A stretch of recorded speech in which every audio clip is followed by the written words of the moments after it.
Hello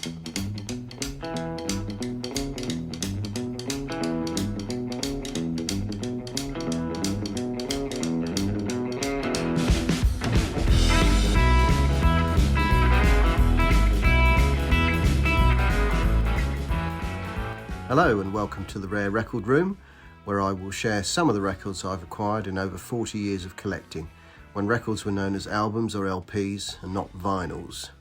If you're interested in the content, please feel free to hit the like button and check out my other videos. If you'd like to hear about forthcoming videos, then please do subscribe to the channel for notifications. I hope you enjoy the following selection. Today I shall be looking at a monumental piece of rock and roll musical and cultural history, the groundbreaking 1956 debut LP from the Memphis Flash, Elvis Aaron Presley. Recorded during sessions held at Sam Phillips' Memphis Recording Service facility, known as Sun Studios in Memphis, Tennessee, on July the 5th, 1954, then August the 19th and September the 10th, 1954, then again on July the 11th, 1955. RCA Victor Records had purchased Elvis Presley's recording contract from Sam Phillips in November 1955.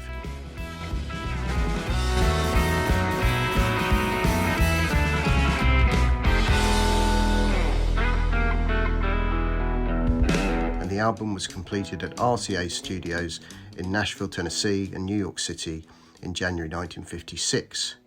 Production duties at Sun Records were overseen by Sam Phillips, while no RCA producer is officially credited, leading to the belief that Presley himself produced the latter sessions. Elvis was later well known for meticulous attention to detail in his recording and his concert sound, and for his orchestration, stage production and arrangement abilities. Simply titled Elvis Presley in America and across mainland Europe, it was released by RCA Victor Records in March 1956 in mono. Shown here is a West German pressing from the mid-1960s. This was issued on the standard black RCA label with silver print, and it features the familiar circular RCA logo with the electric spark motif. This particular version is a stereo pressing, although it is, in fact, electronically reprocessed stereo, as there was no original stereo mix of this album when it was recorded in the 1950s. The track selection is a mix of rockabilly, blues and early rock and roll, plus 2 country ballads. Covers include Carl Perkins' Blue Suede Shoes, later released as a single by Elvis and certified gold, also Little Richard's Tutti Frutti and Ray Charles' I Got a Woman. The original British edition on HMV Records in mono, which we'll focus on here, is titled Elvis Presley Rock and Roll, and later known as Rock and Roll No. 1, once the follow-up No. 2 was released in 1957.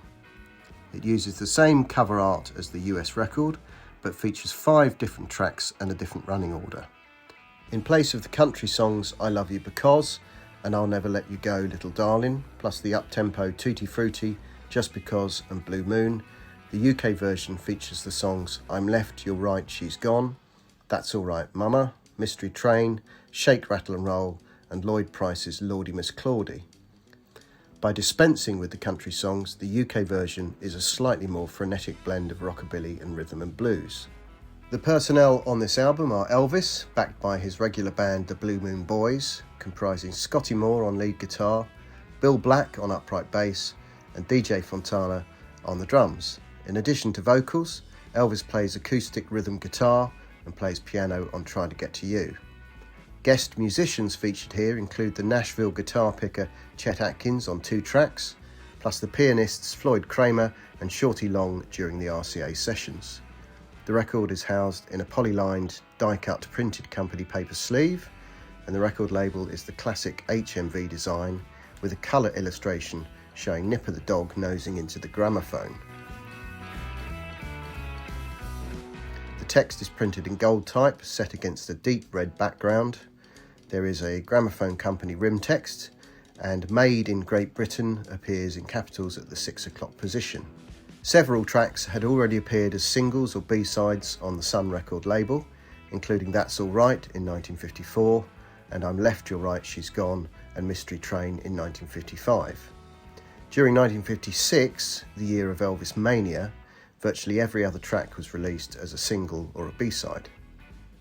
The famous cover photo of Elvis performing in Tampa, Florida, was taken by William Red Robertson of Robertson and Fresh Photographers.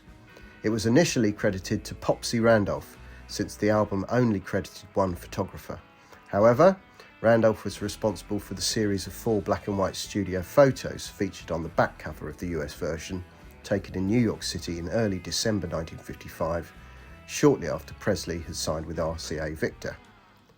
The British issue does not feature the photographs to the rear, but does include some comprehensive sleeve notes written by Bob Dawbarn, jazz trombonist and music journalist for the London weekly Melody Maker magazine. The iconic cover was ranked number 40 on Rolling Stone's list of the 100 greatest album covers, and the image and typography inspired many other artists' album sleeves, most notably London Calling by The Clash in 1979, itself voted number 39 in the greatest covers list. The LP topped the album charts in the UK and the US, being the first rock and roll album ever to make it to the top of the charts, and the first million-selling album in the genre.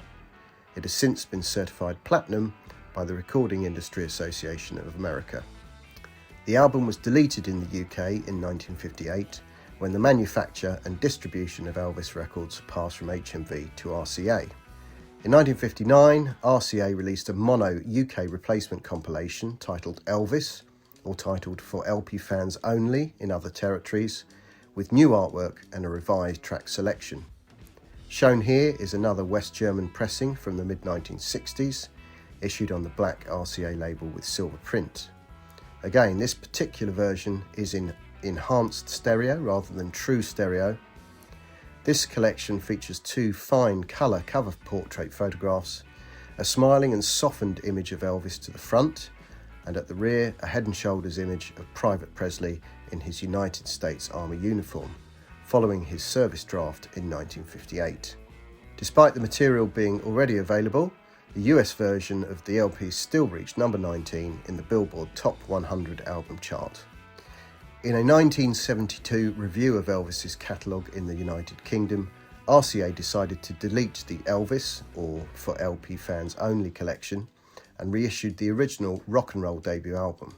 The reissue album appears on the standard RCA Victor orange label with black and white print, which was introduced in 1969, and it is the electronically reprocessed stereo version. The track listing is now faithful to the HMV original, but there is a new, recent colour cover photograph featuring a close-up of Elvis in a live performance, likely dating from the late 60s, around the time of the 1968 comeback special. Now, for the first time since 1958, Elvis's proper debut LP was available in the UK. The rear cover features extensive, informative sleeve notes regarding the history of the record, which are written by Peter Aldersley, a former radio DJ and the co-founder and chairman of the International Elvis Presley Appreciation Society. And that just about brings to an end my brief history run-through look at the debut album from the Hillbilly Cat and the King of Rock and Roll, Elvis Presley.